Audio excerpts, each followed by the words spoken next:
地南洋基金会董事地德梅女士来发言。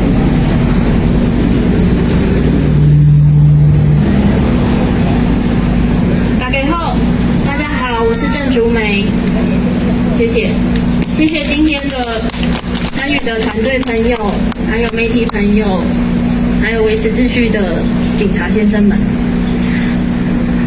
一个人面对过去的痛苦记忆是痛苦的，可是如果我们是一起面对的话，就不会那么痛苦。记忆过去是为了未来。记忆过去是为了在未来要持续前进。今天我们的诉求是拆除权威，踢走新国家，起造新国家。今天我们可以在这边没有恐惧的说出我们想要说的话，正是因为有刚刚的前辈们的努力，让我们可以在这里没有恐惧的讲出我们想要讲的诉求。还有在场也有许多受难者的家属。常常有人说，为什么每年的228都要出来？不是赔偿过了吗？其实不是的，出来不是因为赔偿。所谓的站出来，并没有站不站出来的问题。其实家属们一直都在，加害者们也一直都在。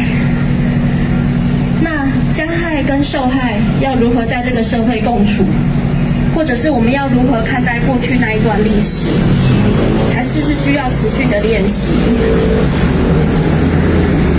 今天我在这里讲话，其实没有特别的站出来，我只不过是因为前面前辈们的努力，还有爸爸那辈们的努力，所以可以站在这边讲话。为什么要出来讲？因为我想要在我还可以说话的时候说话。当我们看到香港、西藏、新疆在现在发生的状况，当然会害怕，当然会有恐惧。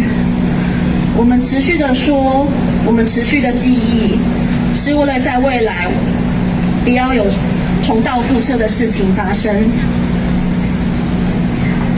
谢谢大家今天的参与，希望在未来，当我们需要决定国家重要时刻的时候，我们都能够清楚知道台湾过去曾经发生过什么事情，然后在那个未来我们可以做出正确的决定。谢谢各位。